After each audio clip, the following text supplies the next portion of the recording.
नमस्कार। मेरे channel horror cinema में आप सबका स्वागत है। आपने कभी अपनी ही परछाई को अपनी तरफ आते हुए देखा है? क्या होगा अगर आईने में दिखने वाली छवि आपसे कुछ कहना चाहती हो? आज की कहानी मेरे साथ घटी एक सच्ची घटना है जो मेरी ज़िंदगी की सबसे डरावनी रात बन गई। 2021 की बात है। लॉकडाउन का समय था और मैं अकेला अपने नानी के पुराने मकान में रहने गया था। वो घर शहर से थोड़ा दूर था, एकदम शांत इलाका और कुछ ज़्यादा ही शांत रातें थी। खैर, पहली रात तो ठीक ठाक ही गुजरी, मगर जब दूसरी रात हुई तो अजीब चीज़ें होने लगी। रात के करीब 2:30 बजे मेरी नींद खुली। लगा जैसे कि किसी ने मेरा नाम पुकारा हो।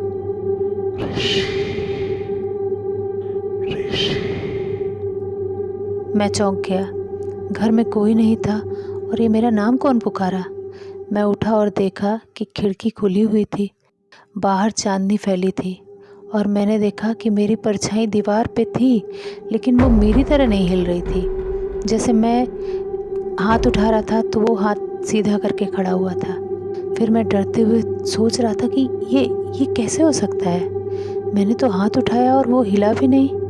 खैर, किसी तरीके से मैं खिड़की विड़की बंद करके सो गया, मन को अपने समझा के कि मेरा वहम हो सकता है। लेकिन जब तीसरी रात हुआ तो मैं बाथरूम में आईने के सामने खड़ा था तो देखा कि मेरा चेहरा अजीब सा धुंधला दिख रहा है। मैंने पास जाकर देखा तो वो चेहरा मेरा ही था, मगर उसकी आंखों से खून बह रहा था। फिर मैंने कहा, वो जो आईने की छवि थी वो मेरी तो है नहीं। फिर उस छवि से आवाज़ आई, तू यहाँ नहीं रह सकता, ये मेरा घर है। तो मैंने कहा, तू कौन है? मेरा अक्स ऐसा क्यों दिख रहा है? आईना अचानक चटक गया। मैं पीछे गिर पड़ा और उसी वक्त लाइट भी चली गई। फिर मैंने तय किया कि मुझे इस घर के बारे में कुछ तो जानना पड़ेगा, आखिर ऐसा क्यों हो रहा है। अगले दिन छत पर पुरानी संदूक मिली मुझे, जिसमें एक पुरानी डायरी मिली। उसमें लिखा था 1987। इस घर में मेरे बेटे ऋषभ की मौत हुई थी। वो आईने में कुछ देखता रहता था और एक रात उसने खुद को बंद कर लिया बाथरूम में आईने के साथ। जब दरवाज़ा तोड़ा गया तो आईने के सामने उसकी लाश पड़ी थी और आईना टूटा हुआ नहीं था। ऋषभ और मेरा नाम ऋषि। क्या ये महज इत्तेफाक है? फिर अगली रात हुई। मैंने कमरे के सारे आईने हटा दिए, मगर एक आईना वापस अपनी जगह पर ही आ गया। मैंने उसको हटाया था, लेकिन जब मैं गया तो देखा आईना फिर उसी जगह पे आ गया। फिर रात के 3 बजे जब मैं उठा तो देखा आईने के सामने ऋषभ खड़ा था, मगर इस बार उसकी परछाई कमरे में नहीं थी और धीरे धीरे मेरी ओर वो बढ़ रही थी। ऋषभ आईने से बोला, तू अब मुझसे अलग नहीं है। मैं घबरा कर वो सोचा कि मैं तो जिंदा हूँ। फिर मैंने कहा, मैं जिंदा हूँ, तू मुझे कुछ नहीं कर सकता। ऋषभ बोला, तू मेरे जैसा है, इसलिए तुझे चुना गया है।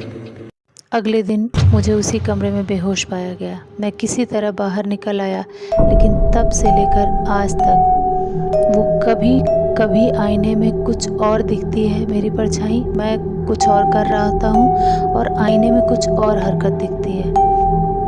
और अगर तुम अकेले हो और तुम्हारी परछाई तुम्हारे जैसी हरकत ना करे तो समझ जाना तुम अकेले नहीं हो।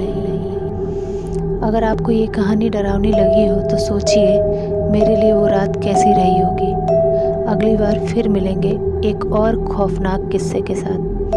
तब तक आईने से नज़रें मिलाने से बचिए।